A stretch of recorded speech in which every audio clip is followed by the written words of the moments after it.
Do you live in a world filled with corporate data? Are you plagued by siloed departments?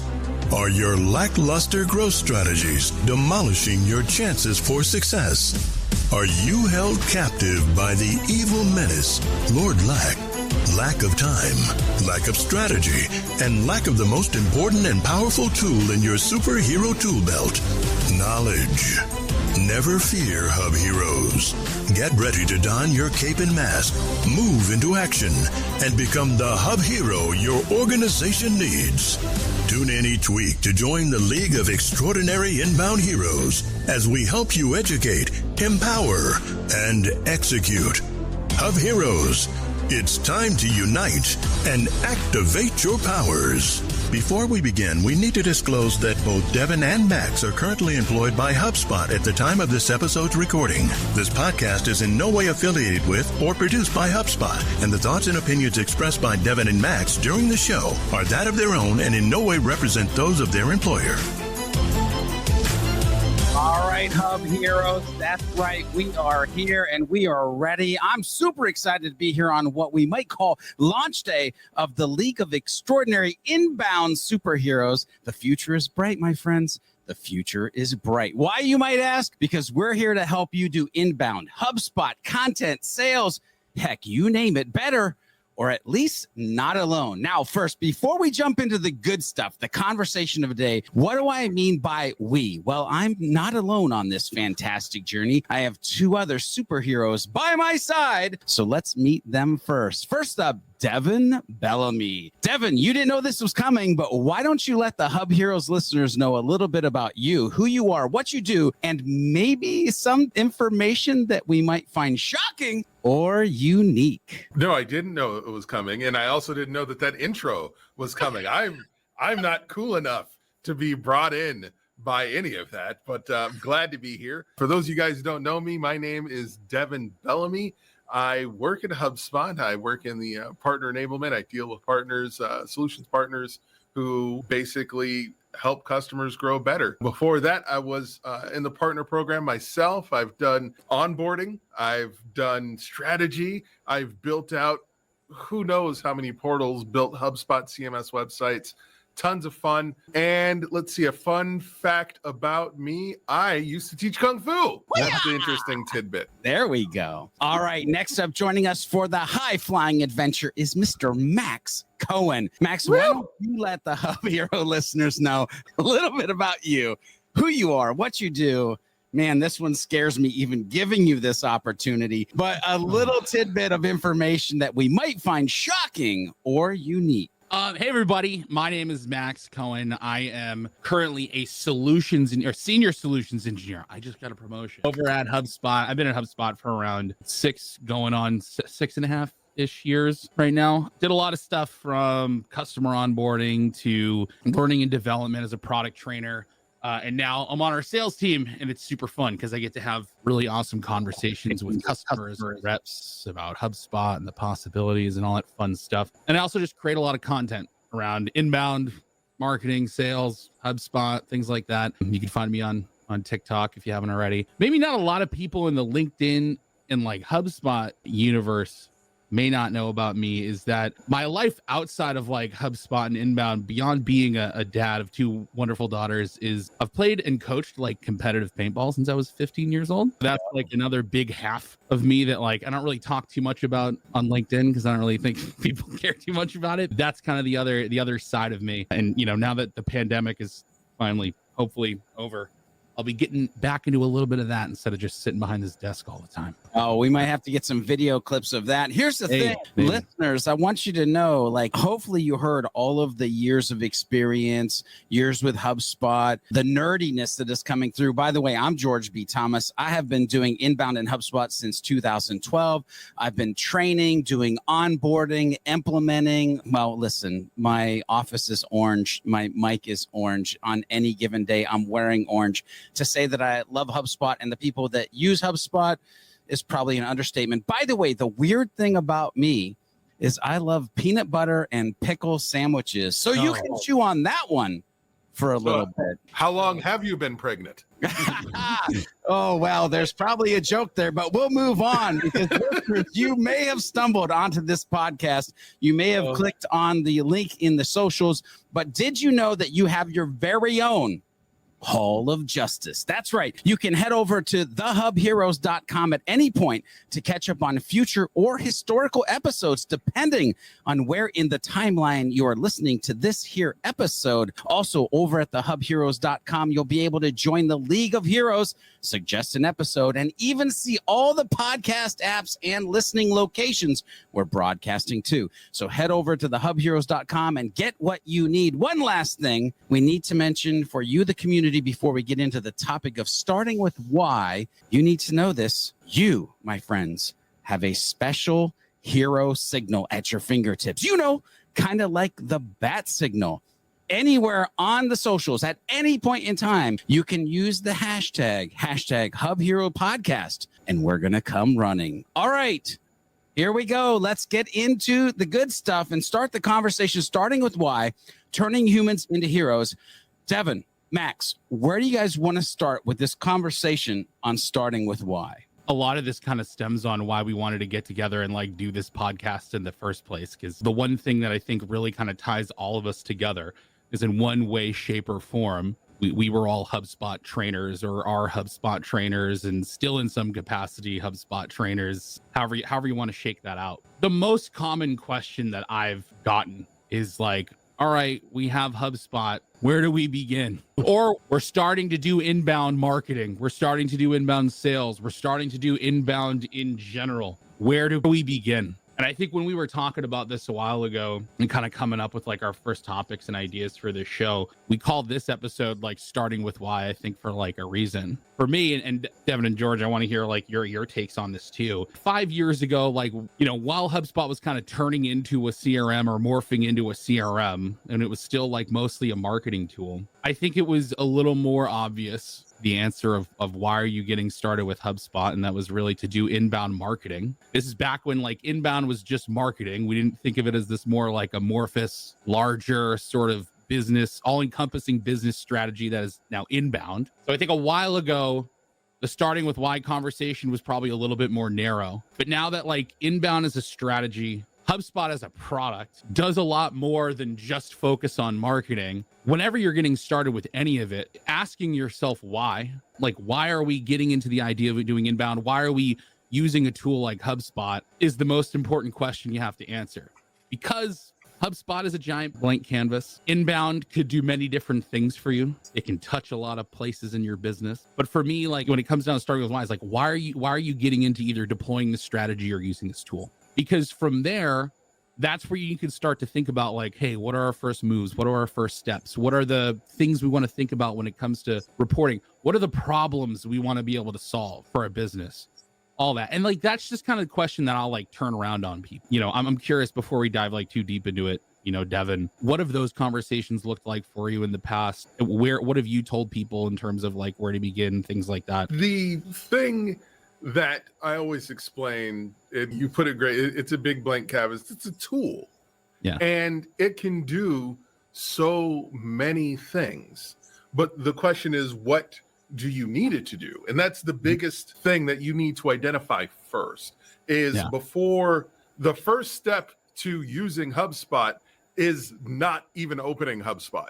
It's you don't even log into your portal. What you need to do is identify a strategy that you want to do. Well, first, you need to identify a goal, identify an objective that comes from identifying problems. So I'm going backwards here. You start with the problem, then you create a goal, and then you figure out how you're going to get to that goal. And then you take HubSpot, bend it to your will, and then use that to accomplish your goal. For instance, if your goal is more leads, we'll start with a very simple one, using your website to get more leads. All right, great. Now you want to think about how you're attracting the content that you're going to put in, because HubSpot is a tool, not a magic wand. You can't just turn it on and then all of a sudden, oh my goodness, I'm being inundated with people who want to talk to me.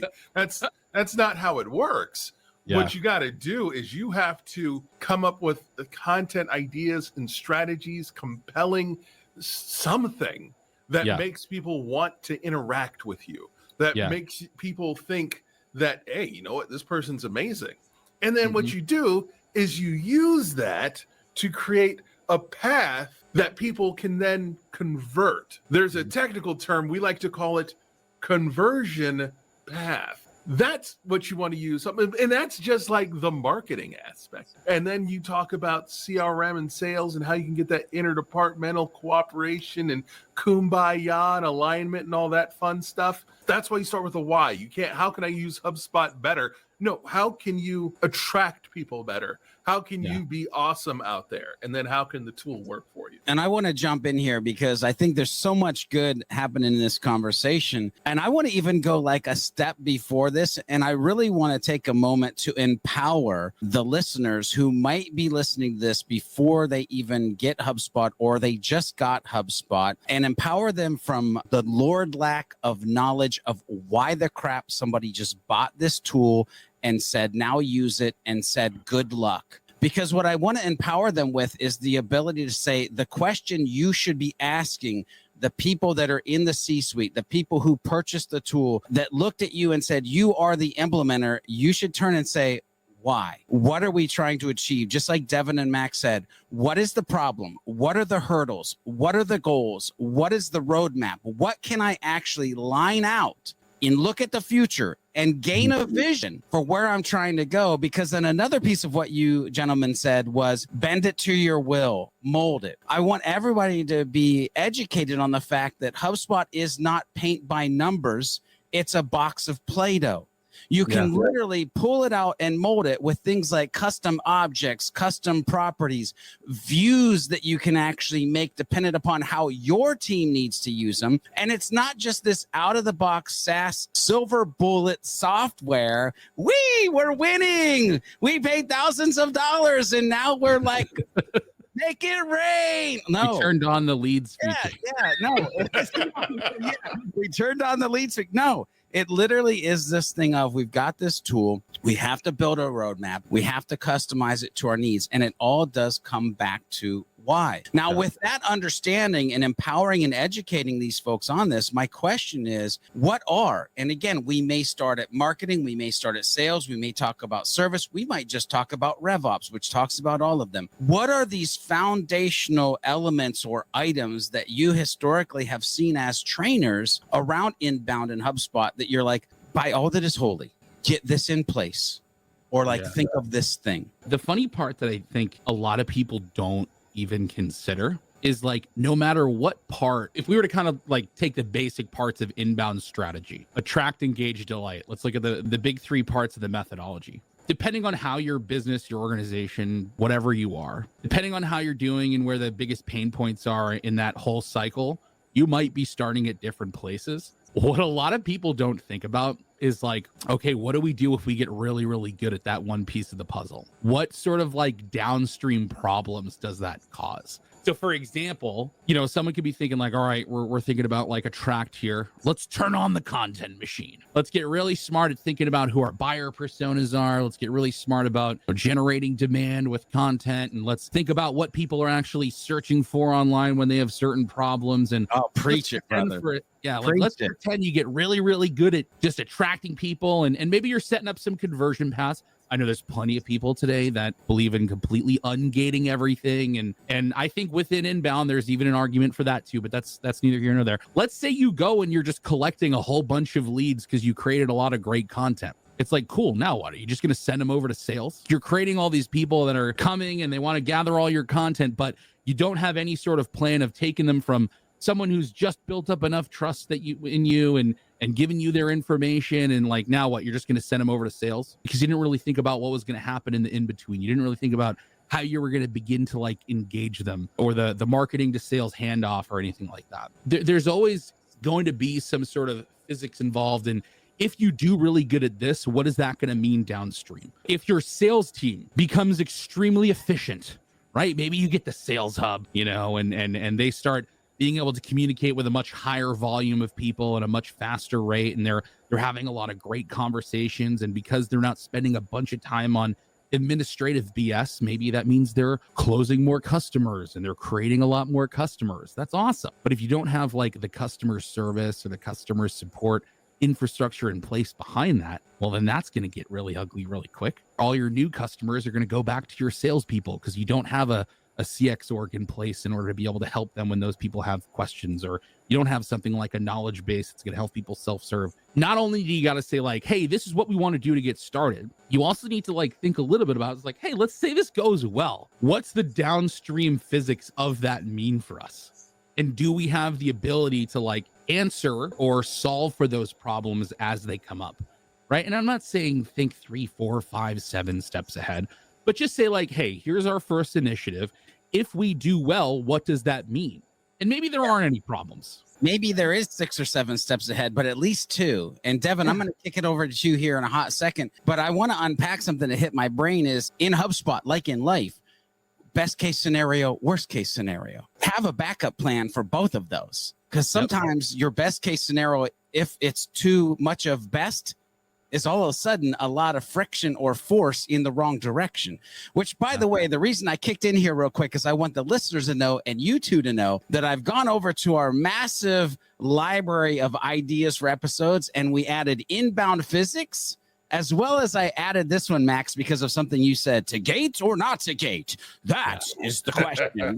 Will be a future episode. So back to the conversation, Devin, what are your thoughts on kind of what Max is unpacking and the direction that we're going? I think one of the biggest friction points that people are that every day people deal with when implementing any system is unwillingness to change.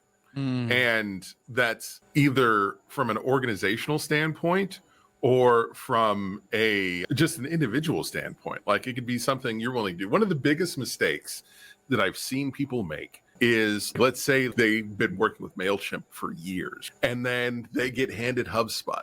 What they try and do is make HubSpot work like MailChimp. And it's like, don't do that. Stop it. Or when we talk about the sales process, what we do is we do all of this cool stuff and then we export everything to spreadsheets for the sale. Don't do that. What you have to be willing to do is to adopt an entirely new process, an entirely new way of doing things. And I'm not just talking about going from stick shift to automatic. I'm talking about going from bus to boat. Sailboat. It's a completely different experience, and you're going to find that it requires a different set of skills and a different mindset in order to accomplish what it is that you're trying to accomplish. But the second thing, you not only need to have C-suite buy-in, you need to have everything come from the top down. If you're an individual contributor or even a mid-level manager, you're not going to be able to initiate the change required in order to be successful with your new tools, because you can't tell one of your coworkers, hey, you have to do this thing now, because they're going to tell you a certain number of expletives that may or may not result in them getting reported to HR. But if it comes from the top down, that, hey, this is what we're using, this is the process that this person's created and we're going to do. If you can give feedback on it, on whether or not you see issues with it, great. But if you just want to have a total complaint fest, go ahead and do that self-channel in Slack where you can just talk, because we're not here for that. That's not conducive to growth. Yeah, I'm not down with that party, brother. Yeah, but the biggest thing is that in all of these things, when we talk about the why, is that you have to understand that if you were awesome already, you wouldn't be doing this. You wouldn't be implementing the new tools. If you were already dope at generating leads, or you were already getting a whole bunch of sales through the pipeline and being able to accurately forecast what you need to do, if you're able to completely service everyone that comes in, if your website can tell you about who's seeing what and when and how interested they are if you were already doing all of that stuff, you wouldn't need this. Yeah. And Max, at some point, we're going to need you to create your evil laugh as like a sound that we can use in the podcast. Because here's the thing. I feel like Lord Lack struck again. Devin, in that first section you were talking about, you were literally talking about lack of innovation and a lack of change. The ability to somehow, when it's the worst case scenario, to be stuck in who you are and what you've been doing for the last 5 years, knowing that it's not working, which, by the way, is insanity. The other thing is, too, I want to unpack that second part, and where my brain went and what I heard is that, yes, it has to come from the top down, but I'm going to give you a little super secret tip. You can be a leader without being a leader. Meaning you might be the person in the middle and you've been told to implement HubSpot. You can lead the leaders in what you need them to say to the people around you, below you, whatever. So it does come to the top, even though, think of it a little bit, not in a bad way, as the Marriott of getting the buy-in, getting the verbiage, getting the things that you need to be successful, for your team to be successful. So don't get hung up in this, well, I'm just this. As soon as you hear yourself say just nothing, you can be a leader, even though you might not be a leader. Where else does your mind go on this topic of starting with why when it comes to inbound and HubSpot and all that good stuff? Like, I wanted to kind of like hop on that thread, Devin, that you were talking about. Is getting the buy-in from leadership to be able to make big changes like this, because let's not bullshit around it. Going from a company that's doing completely outbound everything, buying paid media in, TV shows or, commercials or ads in the newspaper or billboards, and sending out physical mail and just cold calling everybody until all your sales reps burn out, saying, hey, we're going to stop doing all those things that we've been doing for so long, and we're going to try this whole inbound thing. I think that's a very tricky conversation if that initiative isn't coming from the top. But let's say you're a marketer or you're someone in sales and you realize that the current tactics are causing, problems or stunting growth or just making it really difficult for you to grow the business in the way that you want to. How do you approach that conversation, with those folks who are able to make those decisions? And I think the whole idea around starting with why is kind of pertinent here, because you can start by saying why are the way we do things right now not working, or why is the way we're doing things right now not working, and kind of be able to call that out. I think that is either really easy or not so easy to kind of identify in your organization if you haven't educated yourself in the other ways of doing things. And when I'm saying the other ways of doing things, I'm talking more about inbound and demand generation and really looking, leading with content and things like that versus what your company may have already been doing for so long. And I think that could be a pretty daunting task for that marketer that's seen the light, or that salesperson that's seen the light, being like, oh, these leads are kind of crappy, or, cold calling people all day kind of sucks, or these people don't really come to me thinking that we can solve a problem already. It's really hard. I guess, what would be your advice for that person who's trying to drive that change management in terms of getting themselves educated so they can either pitch the idea of change or get people on board with before you even think about, because it's at the end of the day, it's not about buying a piece of software. It's not about buying HubSpot. It's about deciding that you're going to change the way that your marketing, sales, and service organization operates. How would you coach someone who's kind of feeling a little bit intimidated by a task like that? Where would you tell them to start? First of all, I'm just jumping here real quick, and then I'm going to kick it back to you, Devin, for a second. But I have to say, if when you purchase HubSpot, it doesn't change your ecosystem or destroy your echo chamber, then you are probably not going to be headed in the right direction. True. And one of the things, if I could wave a magic inbound wand over everybody, I would make certifications in HubSpot Academy education mandatory, either one-on-one, but even better as a group. Every Friday at 12 o'clock, bring your freaking lunch. We're going to do this 1 hour of training, because you need to know the methodology, the religion, the let's go amen of why the freak we're using this expensive, HubSpot, not expensive, very valuable tool, and not just let it lay there on the shelf.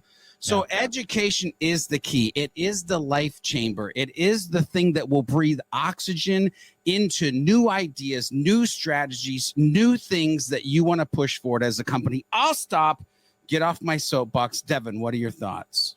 Well, I'm going to hop right back on my change management soapbox, buddy. Here's the thing. Getting people to do a thing that they are uncomfortable with, getting people to get out of their comfort zone is annoying and it sucks. One of the things that's worked for me is getting someone else to come in, like an outsider, a consultant, and having them set the change.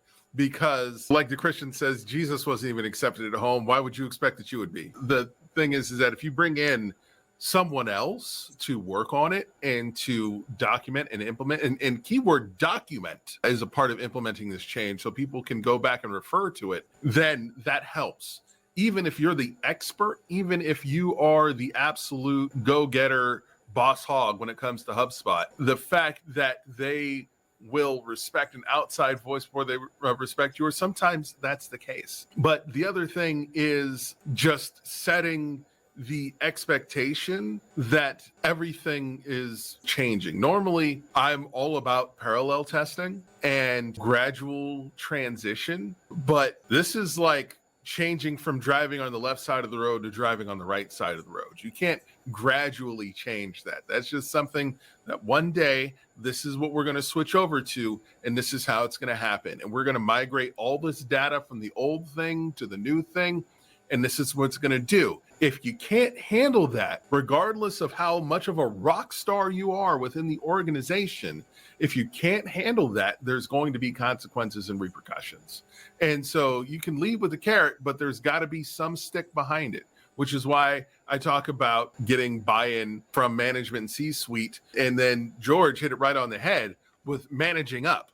You have to empower leadership to enable these changes because they don't know what they're doing. That's what they hired you for. If you can make these changes, it would be great. But the other cool thing about the systems is that you can set up and automate and then give a demonstration on why this is so cool and why this is going to make their lives so much easier, and get them excited about the new change. Point out, hey, here's why you suck right now, and here's how you can stop sucking. And people will be excited about not sucking anymore, even if it means that they have to learn something new or do something different. Yeah, I love this, Max. I'm going to kick it back to you here in a second. But the idea, there's two things running through my head. This last point that you just made about the only way that you know where you can go is knowing where you're at. And if where you're at is suck and what you want is success, like you have to know those 2 points to move forward. The other thing is I want everybody to know, this is why I am so excited about this podcast, because ladies and gentlemen, I want you to realize we just had a Jesus reference and a Dukes of Hazzard reference all in the same clip from my man, Devin Bellamy. It was the boss hog, and it's hard to be a prophet in your own town. I'm just super excited. Max, let's continue down this journey of why. Now, for me, where I start to go is like, should we share the why we got excited about inbound, why we decided to make it part of our lives, why we decided to train and implement, or if you want to take another direction, we totally can do that too. You know, what got me like super excited about inbound, I'm like really trying to kind of go back and think about my experience as a sales rep at Apple before I came here. You want to know how we got leads when I was working at the Apple store as a business sales rep? When people who came into the store to buy something, could be a personal item, could be anything. If on their receipt, we saw that they had a business email, we would then try to reach out to them and call them. And that was excruciating. And the wild thing that I noticed was when we would do like workshops where we would actually talk about educated topics around how to use Apple products in your business, we would, one, get people showing up that actually cared, and then two, show people that we knew what we were talking about and we could be trusted advisors. And all of the leads I got from those ended up turning into great relationships. Who would have thought? And that kind of like proved to me like how important it is to build trust with your marketing or whatever motion you go through to capture leads, generate demand, get interest. I know those are different things, but they're also, very closely related. I think that the big thing too is just like, I hated cold calling so much. Like, I just thought cold calling was just a weird thing to do. At the end of the day, if you think about the physics of what's happening there, it's you calling someone up, not because you care about their well-being or helping them. You just want to sell something. And like, that just like didn't sit well with me. You know what I mean? I always thought like there has to be a better way of generating folks who are interested in talking to salespeople in a way that doesn't totally suck. And to me, like when I finally started learning about what inbound really was, and that was really only when I started working at HubSpot. I had gotten inbound certified when I was in college, and that's when I first heard about inbound. But the way that I understood it at the beginning was that, it's just how you use social media, which I was completely wrong about. But what I really like understood is, hey, content's what drives everything. It's all about building trust through the content you produce and really doing all the legwork to build trust and generate demand for your product before someone even talks to a sales rep. That to me just felt like a much more human, wholesome way of marketing, because even if people aren't buying stuff from you, you're still putting like good out there into the universe, because there's plenty of people that can take your advice, things you talk about, the content you create, and go out and solve the problems that they have on their own. And that's awesome if you do that. It's tactically awesome for a number of different reasons, which I'm sure we'll kind of dive into more depth as we kind of continue this series. That's what got me super stoked about it, is that like you could do marketing in a way that had a good benefit, not only for your customer, right, but also for your other internal customers, like your sales reps and stuff. You could send people to them that were actually excited to talk to them, right, or actually wanted to talk to them, or already had a certain amount of trust going into that relationship versus, and I've been a sales rep in a non-inbound situation, right? And like, no one likes that. That's kind of what got me jazzed up about it at the beginning. For me, long story short, it helped me make a lot of people money, and it in turn made me a lot of money. For me, what happened was I discovered HubSpot on accident, really. I was doing a website redesign for the company I was working for, and, entry-level marketer, even though I have like way above entry-level skills, having no degree and coming off of over a decade in radio, people are going to treat you like you don't know what you're talking about. So, and I didn't sound intelligent at all when I talked about marketing.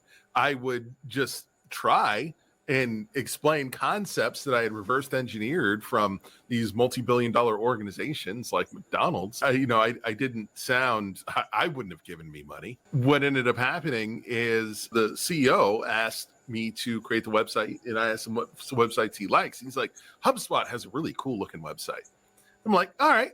And I went and checked out websites, and I'm like, wow, that is cool. But then I started looking at the content. I'm like, wow, that is cool. And then I got the inbound certification and got invited to a Grow with HubSpot event in Philly, and met James Stone, who is still to this day one of my favorite HubSpotters. I really fell in love with the people first. And then they actually, him and Andrew Fargnoli actually helped me create a marketing deck that explained financially why we suck and why we could be better in marketing. And it worked. And so not only was I able to speak intelligently thanks to HubSpot Academy, but I was able to get C-suite buy-in thanks to these awesome HubSpotters. And then not only that, but I was able to follow through and knock it out the park. With their help, I was able to set KPIs and identify what our goals could be. And then we knocked them out of the park in the first quarter just off of an ebook campaign because it was killer content. My favorite thing was getting promoted past my boss and becoming his boss just off of using HubSpot effectively and working the system after identifying the goals. It was magical. It's just that was like 6 years ago, almost 7 years ago. And I've kind of been riding the HubSpot orange rocket ever since. And it's been amazing as HubSpot's grown, as the sales tools launched, as the business model has completely changed and the hubs have completely changed. I've grown with it. Now my life is pretty dope. I get to buy talking Deadpool heads and stuff like that. I love it. And, you know, here's the thing. Earlier, I got really excited about education, and you'll see why I get excited about education, why it really is a passion point, why I believe I'll be a HubSpot trainer until the day I die, because education is key. And honestly, I tell people, I think HubSpot found me. I didn't find HubSpot. In 2012, HubSpot Academy did this thing called the world's largest webinar. Our social media guy, small agency, 4 people, Massillon, Ohio. Our social media guy comes running in and he says, hey, there's this company called HubSpot. They're doing this thing called the world's largest webinar. We're like, who? What? He's like, I think we should watch it. So we go out to the conference table. We got it on the big screen TV. We're watching the webinar, and we hear, I believe it was Mark Killens at this point, say, we're going to give away 10 free tickets to the top 5% of tweeters. And John, our social media guy, his fingers are on fire, just tearing it up. Zach and I are just like sitting back like, yeah, okay, let's check this out. Long story short, we win 2 tickets. Zach and I go to Boston for the first time. I hear Gary Vaynerchuk speak. By the way, ladies and gentlemen, before this, I was a designer developer. 6-pack and a pizza comes in, a website comes out the other side. Don't talk to me. Leave me alone. 2012, I go, I want to be a marketer when I grow up. And I'm like, I know nothing about marketing.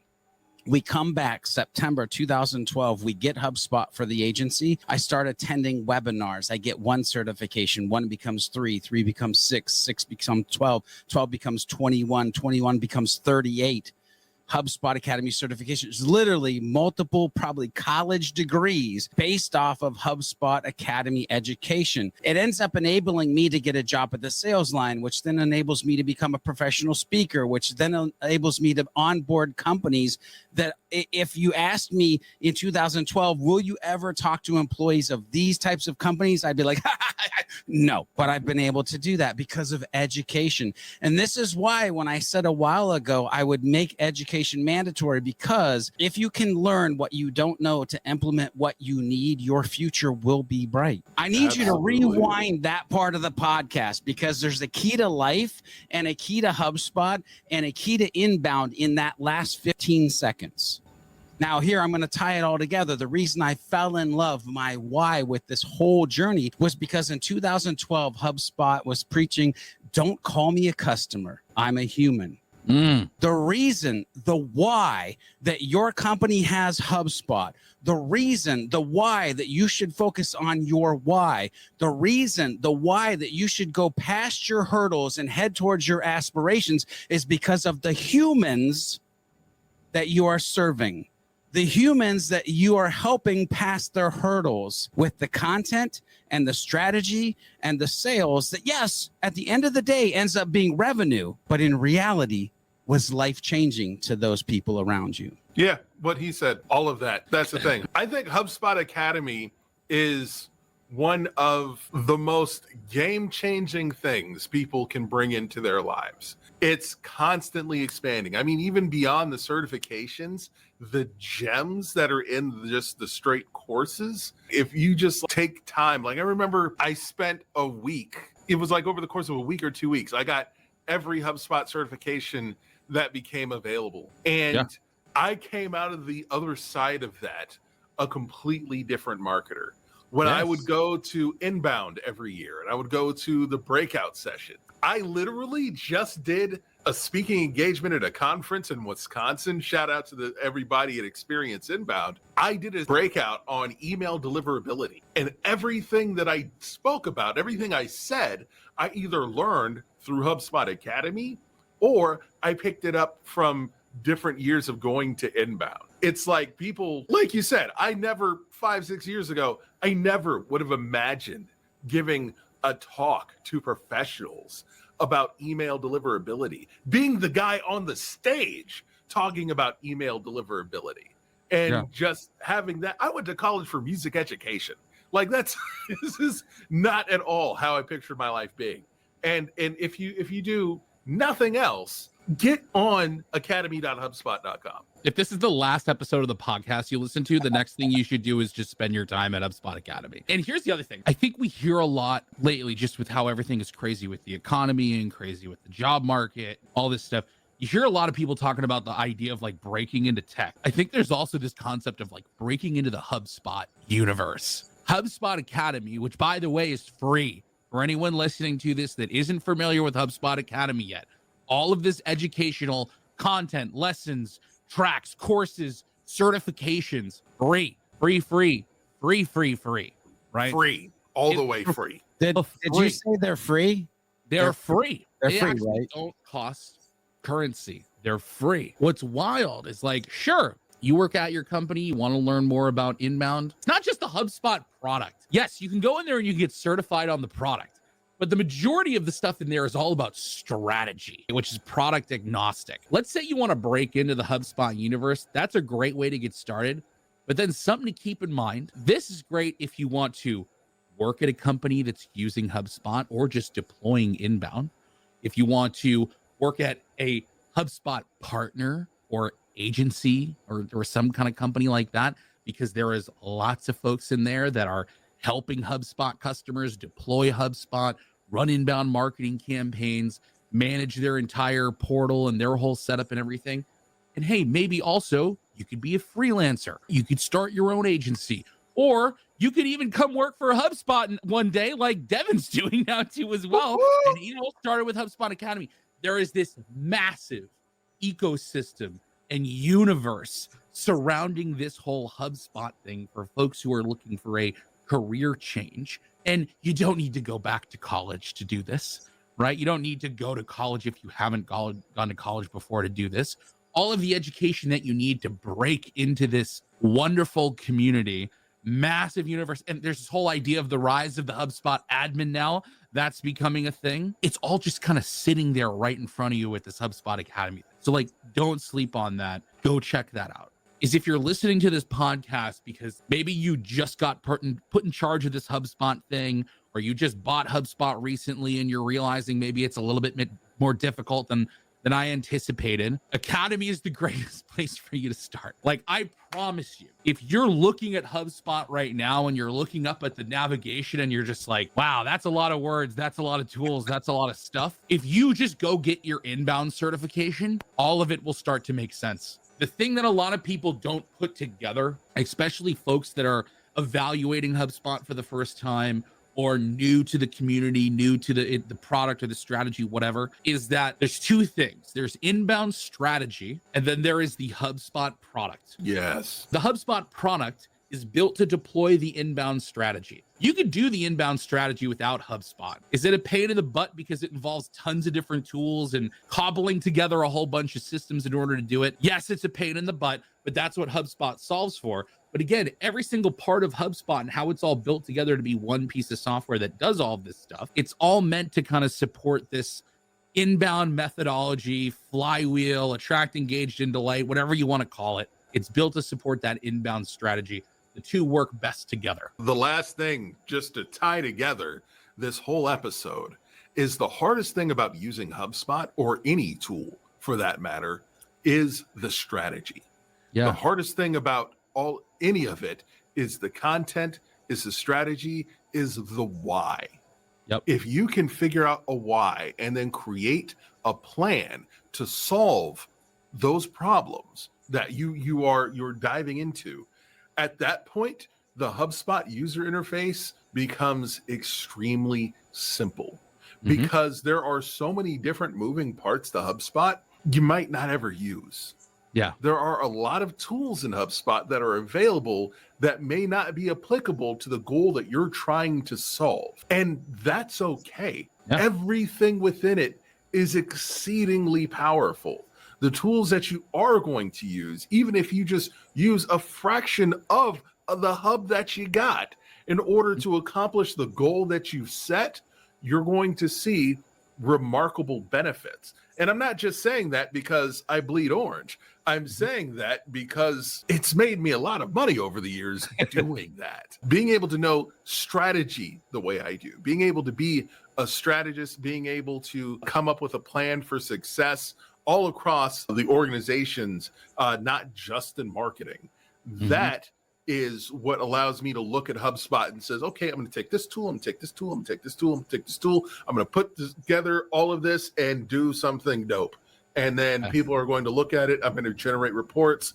The C-suite's going to love me, and then I'm going to get a pay raise. Yeah, ladies and gentlemen, the one thing I'm going to say to end this episode, whether it be HubSpot Academy, whether it be listening to future episodes of this podcast, in your mind, simply put this: 1% better each and every day. Don't get overwhelmed with the massive wall, but enjoy the journey along the way. Okay, Hub Heroes, we've reached the end of another episode. Will Lord Lack continue to loom over the community, or will we be able to defeat him in the next episode of the HubHeroes Podcast? Make sure to tune in and find out in the next episode. Make sure you head over to the HubHeroes.com to get the latest episodes and become part of the League of Heroes. FYI, if you're part of the League of Heroes, you'll get the show notes right in your inbox, and they come with some hidden power-up potential as well. Make sure you share this podcast with a friend, leave a review if you like what you're listening to, and use the hashtag HubHero Podcast on any of the socials, and let us know what strategy conversation you'd like to listen into on next. Until next time, when we meet and combine our forces, remember to be a happy, helpful, humble human, and of course, always be looking for ways to be someone's hero.